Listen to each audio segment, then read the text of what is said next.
Assalamualaikum warahmatullahi wabarakatuh. Perkenalkan, saya Reza Indira Putri dengan NIM 2104201. Pada pertemuan ketiga mata kuliah Governance Digital kali ini, saya akan menjelaskan mengenai prinsip-prinsip dasar dari digital governance. Nah, digital governance itu sendiri atau pemerintahan digital adalah konsep pemerintahan yang memanfaatkan teknologi informasi dan komunikasi untuk mengelola dan meningkatkan efisiensi serta kualitas layanan pemerintah kepada warga negara. Di mana e-governance ini adalah penggunaan teknologi informasi oleh pemerintah untuk memberikan informasi dan pelayanan bagi masyarakatnya. Untuk pembahasan pertama itu governance bersifat teknologi, di mana e-governance ini atau electronic governance ini adalah penggunaan teknologi informasi oleh pemerintah untuk memberikan informasi dan pelayanan bagi warganya yang meliputi yang pertama itu ada governance to citizen, ialah sebuah tipe dari hubungan pemerintah dengan masyarakat.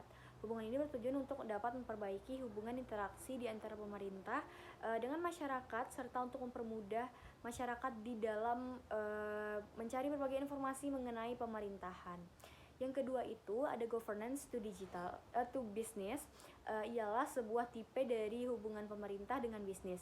Dikarenakan sangatlah dibutuhkan relasi yang sangat baik di antara itu pemerintah dengan kalangan bisnis. Berikutnya, governance to governments, yaitu sebuah tipe dari hubungan pemerintah dengan pemerintah lainnya. Hubungan ini bertujuan agar dapat memenuhi berbagai macam informasi yang dibutuhkan di antara pemerintah yang satu dengan pemerintah yang lainnya. Selanjutnya itu ada governance to employees, yaitu sebuah tipe hubungan antara pemerintah dengan pegawainya. Nah, hubungan ini bertujuan agar para pegawai pemerintahan itu dapat meningkatkan kinerja beserta kesejahteraan dari para pegawai yang bekerja pada salah satu instansi pemerintahan. Dan yang terakhir itu ada government to non-profit, di mana sebuah tipe hubungan antara pemerintah dengan lembaga atau instansi non-profit seperti contohnya itu adalah parpol.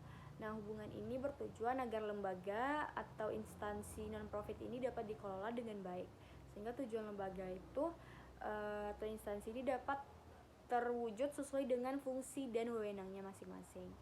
Nah, selanjutnya itu ada hambatan dari e-governance.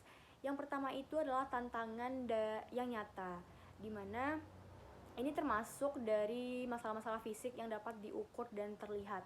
Seperti yang pertama itu contohnya infrastruktur teknologi. Nah, kurangnya infrastruktur teknologi yang memadai termasuk perangkat keras dan perangkat lunak yang diperoleh untuk menjalankan sistem e-governance itu dapat menjadi hambatan konkret dalam memberikan layanan digital kepada warga negara. Selanjutnya yaitu ada terdapat akses internet. Nah, akses internet ini kan terutama di daerah pedesaan atau terpencil itu kan dapat menjadi hambatan karena warga negara itu tidak dapat mengakses layanan e-governance tanpa koneksi internet yang baik. Selanjutnya yaitu adalah tantangan yang tidak nyata. Nah, ini meliputi aspek-aspek yang tidak selalu dapat diukur dengan mudah tetapi tetap mempengaruhi implementasi dari e-governance itu sendiri. Nah, yang pertama itu ada kesadaran dan pendidikan dari masyarakat, di mana kurangnya kesadaran masyarakat tentang layanan e-governance ini dan keterbatasan memahami teknologi itu dapat menghambat opsi layanan ini. Dan selanjutnya itu juga tentang perubahan budaya organisasi, di mana perubahan budaya dalam organisasi pemerintah itu seperti resistensi terhadap perubahan juga dapat menjadikan hambatan yang tidak selalu terlihat tetapi signifikan dalam mengadopsi teknologi e-governance ini sendiri. Nah, selanjutnya yang terakhir adalah tantangan yang sangat tidak nyata, yaitu yang pertama adalah tentang kehendak pejabat pemerintah itu untuk menerapkan pelayanan berbasis digital dan bagaimana mereka menghadapi konsekuensinya, termasuk menegaskan disiplin dalam penerapan merupakan hambatan yang sangat tidak nyata. Berikutnya merupakan beberapa prinsip dasar dari digital governance. Yang pertama itu ada aksesibilitas, di mana prinsip ini menekankan tentang pentingnya bahwa layanan pemerintah digital itu dapat diakses oleh semua orang, termasuk mereka yang memiliki keterbatasan fisik atau akses dalam terbatas ke teknologi. Berikutnya itu ada keterbukaan dan transparansi, di mana prinsip ini menekankan pentingnya memberikan akses yang luas terhadap informasi pemerintah dan proses pengambilan keputusan kepada masyarakat.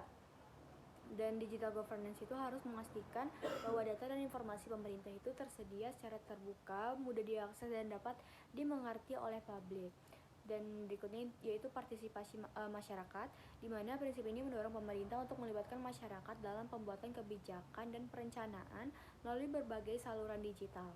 Dan yang terakhir yaitu ada efisiensi dan efektivitas, di mana prinsip ini menekankan pentingnya menggunakan teknologi untuk meningkatkan efisiensi dan efektivitas layanan pemerintah. Sekian penjelasan saya mengenai prinsip-prinsip dasar dari digital governance. Apabila ada kesalahan dan kekurangan mohon dimaafkan. Wabillahi taufiq wa hidayah. Assalamualaikum warahmatullahi wabarakatuh.